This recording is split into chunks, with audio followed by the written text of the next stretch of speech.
Hey guys, I'm going to be explaining my RStudio code for Storywall 2. So our first task is to use structure function to see how many rows and columns there are and what these rows and columns represent. So we have structure and our data set inside of it called Airbnb Sydney. That's our data set we've imported. This gives us a snapshot of our dataset, and in these square brackets, we have our rows by columns. So we have 11,407 rows and 38 columns.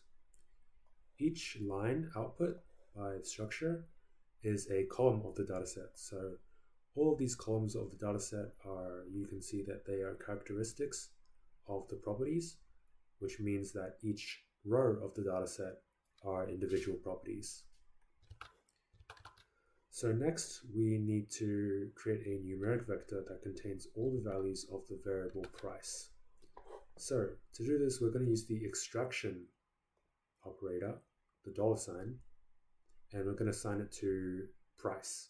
So price is going to equal what we want to extract from, which is our data set called Airbnb Sydney, followed by the extraction operator and what we would like to extract.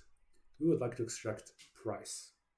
This is going to give us a vector of a column vector, basically all the price values from our data set. We need to find the 100 largest values of price. And so to do that, we're just going to assign it to the top 100. And we're going to use the sort function where we're going to have our first argument as what we would like to sort, our price vector from before, and our how we would like to sort it. We're going to use decreasing equals true. It's just going to order the price vector in descending order, highest values at the top to lowest values at the bottom. We're going to use logical indexing here after to get the first 100 values. This basically tells us we want value 1 to 100 of this vector.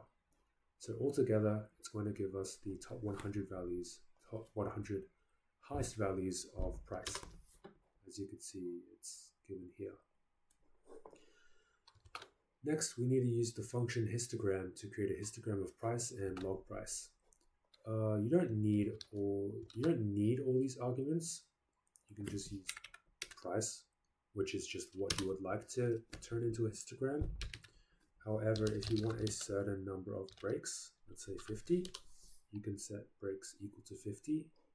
And if you want a certain color, you can use the color function.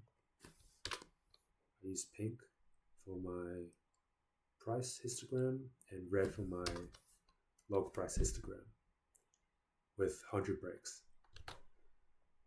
Next, we need to find the yearly income generated by all Airbnb listings. So these are my assumptions. I made it so that the average nights per stay are 4, and 60% of customers actually leave a review.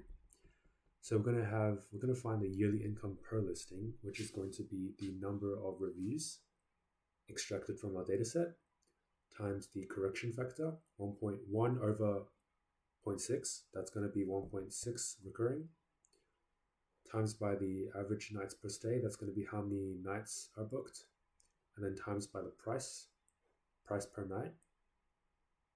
And then this is going to equal our yearly income per listing as a vector. Well, we want the income generated by all Airbnb listings. So we're going to use the sum function, which is just going to add all the values from our previous vector and equal it to total yearly income. That's like 260 million. What is the probability that the room type is a hotel room when you pick from this dataset randomly?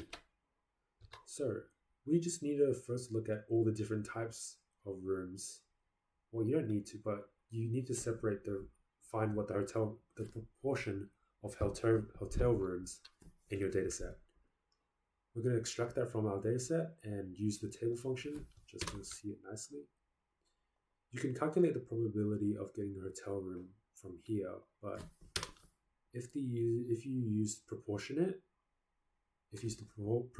function, it will show each variable proportionate to if they were all added up and equal to 1.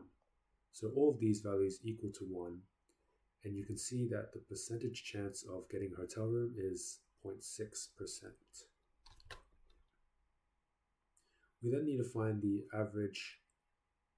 mean value of review scores rating in Renwick.